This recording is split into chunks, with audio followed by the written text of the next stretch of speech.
ನಿಮ್ಮ ಮನ್ಯಾಗೂ ಏನಾರ single door Samsung refrigerator ಐತಂದ್ರೆ ನಿಮ್ಗೆ ಟೆಂಪ್ರೇಚರ್ ಅಡ್ಜಸ್ಟ್ ಮಾಡೋಕೆ ಬರ್ಬೇಕು. ಈ ವಿಡಿಯೋದಾಗ ನಿಮ್ಗೆ ಟೆಂಪ್ರೇಚರ್ನ ಯಾವ ರೀತಿ ಅಡ್ಜಸ್ಟ್ ಮಾಡೋದು ತಿಳಿಸಿಂದ ನಾನು ನಿಮ್ಗೆ ತಿಳಿಸ್ಕೊಡ್ತೀನಿ. ಹಾಯ್, ನಾನು ಇನ್ಸ್ಫಾರ್ಮ್ ಟೆಕ್ ಇನ್ಫಾರ್ಮ್ ಕನ್ನಡ. ನೀವೇನಾದರೂ ಇನ್ನೂವರೆಗೂ ನಮ್ಮ tech inform Kannada YouTube channel subscribe ಆಗಿಲ್ಲ ಅಂದ್ರೆ ಕೆಳಗಡೆ ಸಬ್ಸ್ಕ್ರೈಬ್ ಅತ್ತಿ ರೆಡ್ ಬಟನ್ ಐತೆ, ಅದನ್ನು ಕ್ಲಿಕ್ ಮಾಡಿ ಸಬ್ಸ್ಕ್ರೈಬ್ ಆಗಿ. ಟೆಂಪ್ರೇಚರ್ ಅಡ್ಜಸ್ಟ್ ಮಾಡೋಕ್ಕಿಂತ ಮೊದಲ ಇಲ್ಲಿ ಕಂಟ್ರೋಲ್ ಗೈಡ್ ಐತಿ, ಒಂದ್ಸಲ ನೋಡಿಬಿಟ್ರಿ ನೀವು.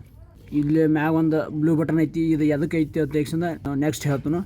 ಮೊದಲನೇದಾಗಿ ನೀವು ಟೆಂಪ್ರೇಚರ್ನ ಅಡ್ಜಸ್ಟ್ ಮಾಡ್ಬೇಕಂತಂದ್ರೆ ಇಲ್ಲಿ ನಿಮಗೆ ಕಾಣಿಸ್ತಿರ್ಬೋದು ಮಾನ್ಸೂನ, ಸಮರ, ವಿಂಟರ್ ಅಂತ. ವಿಂಟರ್ ಇತ್ತಂದ್ರೆ ಅವಾಗ ನೀವೇನು ಮಾಡಬೇಕು, ಇದನ್ನು ಈ ರೀತಿ ಒಂದು ಅಥವಾ ಎರಡರ ನಡು ಇದನ್ನು ಇಡಬೇಕು, ಅದರ ನೂಬ್. ನೆಕ್ಸ್ಟ್ ಮಾನ್ಸೂನ್ ಐತಂದ್ರೆ ಇಲ್ಲಿ ಕೆಳಗೆ ಇಲ್ಲಿ ಮಾನ್ಸೂನ್ ಅಂತ ಐತಿ, ಇಲ್ಲಿ ನಿಮ್ಗೆ ಕಾಣಿಸ್ತಿರ್ಬೋದು. ಇದರ ನಡು ನೀವು ನೂಬನ್ನ ತರಬೇಕು, ಅಂದ್ರೆ 4-3 ಮಧ್ಯೆ ಇಡಬೇಕು ನೀವು ಮಾನ್ಸೂನ್ ಇತ್ತಂದ್ರೆ. ಅದೇ ಏನಾರ ಸಮರ್ ಐತೆ ಅಂದ್ರೆ ನೀವು 5 ಅಥವಾ 6 ನಡು ಇದನ್ನು ನೂಬನ್ನ ಇಡಬೇಕಾಕೈತಿ. ಮತ್ತು ಇನ್ನೊಂದು ಇಂಪಾರ್ಟೆಂಟ್, ನೀವು ನೋಡ್ತಿರ್ಬೋದು ಇಲ್ಲಿ ನಿಮಗೆ ಈ ರೀತಿ ಚಿಹ್ನೆ ಕೊಟ್ಟಾರ ಅವರು. ಇದನ್ನು ಯಾಕೆ ಕೊಟ್ಟಾರ ಅಂತ ಹೇಳ್ತೀನಿ ನೋಡ್ರಿ ನಿಮಗೆ.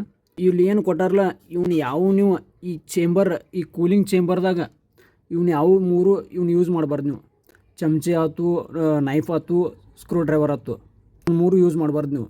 ನಿಮ್ದು ಏನಾರ ಐಸ್ ಜಾಸ್ತಿ ಆಗಿತ್ತಂದ್ರೆ ಇಲ್ಲೊಂದು ನಿಮ್ಮ ಬಟನ್ ಕಾಣಿಸ್ತಿರತ್ತೆ ನಡು ಇಲ್ಲಿ, ಇದನ್ನು ನೀವು ಒಂದು ಸಲ ಕ್ಲಿಕ್ ಮಾಡಿರಿ ಅಂದ್ರೆ ನಿಮ್ಮ ಫ್ರಿಜ್ ಆಟೋಮೆಟಿಕ್ಲಿ ಡಿಫಾರೆಸ್ಟ್ ಮೂಡಿಗೆ ಹೋಗಿಬಿಡ್ತೈತಿ.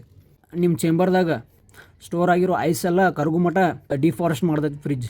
ಐಸ್ನೆಲ್ಲ ಆಟೋಮೆಟಿಕ್ ಅದ ಕರಗಿಸ್ತೈತಿ.